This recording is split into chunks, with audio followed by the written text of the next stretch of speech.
मध्य प्रदेश में कांग्रेस के 2 दिवसीय धार के माडू में नव संकल्पित शिविर करने कांग्रेस जा रही है, जिसको लेकर नेता प्रतिपक्ष उमंग सिंगार ने इंदौर प्रेस क्लब में एक पत्रकार वार्ता का आयोजन करा, जहां पर शिविर के बारे में उन्होंने जानकारी साझा करी है। इसके साथ ही उन्होंने प्रदेश में भ्रष्टाचार को लेकर भी बड़े बड़े दावे करते हुए यहां पर कई आंकड़ों के साथ में विधानसभा सत्र में उन मुद्दों को उठाने की भी बात कही है। दरअसल भाजपा कांग्रेस को धरातल में जाती हुई कई बार बता चुकी है, जिसको लेकर अब कांग्रेस 2028 विधानसभा की तैयारी शायद अभी से शुरू करती हुई नजर भी आ रही है, जिसके शुरुआत संभवतः धार के मांडू में होने वाले नव संकल्प शिविर से हो रही है। वहीं पर कांग्रेस के कार्यकर्ता में ऊर्जा जोश कायम रखने के लिए शिविर लगाया जा रहा है। साथ ही शिविर में कई विषयों पर भी चर्चा होगी।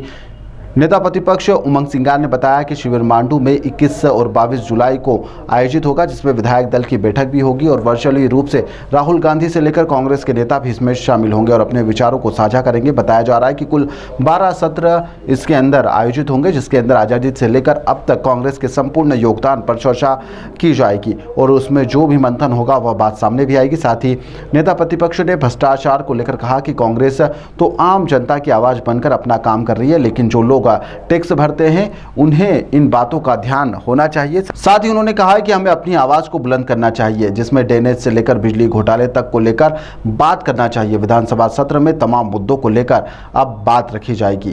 प्रदेश के विशेष रूप से इंदौर में जिस प्रकार से इंदौर की जनता टैक्स भर रही है, लेकिन उनको उसके लाभ मिलना चाहिए। इंदौर की जनता को ये नहीं पता कि उनके टैक्स से 5 किलोमीटर की लाइन सीवरेज की एक रात में डल जाती है। तो एक विपक्ष के नाते उस इंदौर की जनता के पैसे का हक अधिकार दिलाना एक कांग्रेस पार्टी का फर्ज है। तो निश्चित तौर से इस बात को विधानसभा में उठाएंगे। रही होर्डिंग की बात, तो जहां होर्डिंग माफ कर दिए गए, आपने कोरोना के अंदर, कोरोना के बाद फिर आपने सरकारी धन से पैसे दे दिए, बिलिंग कर दी, तो ये भी एक ऑन पेपर घोटाला है। जिस भी कंपनी ने अगर इस पे घोटाला किया है, निश्चित तौर से इस पे भी हम विधानसभा में उठाएंगे। रही 500 करोड़ की आपकी बिजली की बात है कि कई पुरानी लाइनों को नई लाइन कागज पे बता के काम किया है, तो उसको भी मेरे पास कागज प्रमाण आए।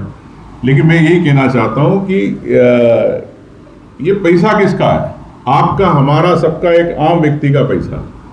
तो हम तो आपकी आवाज़ बनते हैं, हम लोग विपक्ष के नाते उठाते हैं, लेकिन समाज के हर व्यक्ति को जो पैसे टैक्स में बिजली में दे रहा, पेट्रोल में दे रहा, डीजल में दे रहा, हर चीज़ पे टैक्स दे रहा, उनका भी अधिकार है कि आप भी आपकी आवाज़ को बुलंद करें। हम आपके साथ हैं, निश्चित तौर से उठाएंगे। देखिए, अब आप कोई प्रश्न पूछ रहे हैं कि तो मेरा आपसे माननीय है कि अगर कोई व्यक्ति खुलेआम भ्रष्टाचार कर रहा है, वो प्रमाण है, उसके बावजूद भी अगर सरकारें नहीं करती है, तो स्वाभाविक है कि एक भावना, जनता की भावना एक नेता के माध्यम से आती है। मेरे को लगता है कि जब देश आज़ाद हुआ, जब हम लोगों ने शांति से सत्याग्रह किया, जब नहीं हुआ तो कई चंद्रशेखर आज़ाद आए, कई भगत सिंह देश के अंदर पैदा हुए, उन्होंने ही देश के आज़ादी में उनकी अहम भूमिका रही। तो मैं समझता हूँ कि ये भावना है जनता की, अगर किसी से होती है, मेरे से भी होती है। अभी मैं गया था अशोकनगर, गाड़ी चेक हो रही, तो मैंने, भैया गाड़ी चेक क्यों हो रही, क्या कोई विशेष कोई आदेश है? बोले नहीं, चेक करेंगे, प्रोटोकॉल नहीं पता। बोले नहीं, उतरो आप गाड़ी से।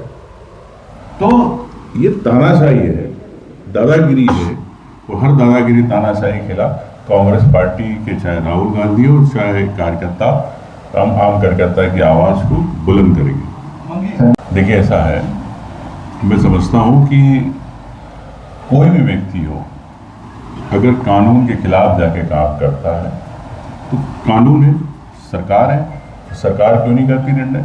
रही बात हम लोगों की बात, कांग्रेस पार्टी की बात, तो कांग्रेस पार्टी किसी भी कानून में अगर अपराध करता है तो उसके खिलाफ है, खड़ी। धन्यवाद। लेकिन सर इसी से जुड़ा एक सवाल है, आप ही के वरिष्ठ नेता कहते हैं कि बीजेपी के ही कुछ ऐसे नेता हैं जो इन लव जिहादियों को फंडिंग करते हैं। पीसी शर्मा जी ने भी हाल ही में कहा है। देखिए,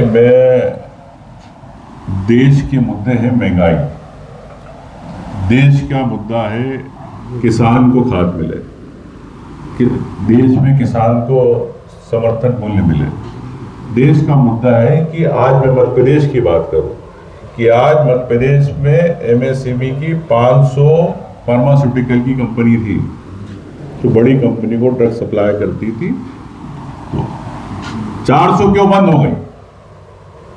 क्यों आपने एमएससी के अंदर आपने 1750 करोड़ का बजट रखा? क्यों आप अनुदान नहीं देना चाहते? जब बजट नहीं तो अनुदान नहीं कैसे दोगे आप? तो कैसे उद्योग आएंगे? कहां निवेश आएगा? तो ये मुद्दों को भटकाने की राजनीति है, इसके कांग्रेस पार्टी विरोध करती है। रही बात, मैंने फिर कहा है कि जो आदमी कानून के खिलाफ करेगा, कांग्रेस पार्टी उसके खिलाफ खड़ी है। धन्यवाद।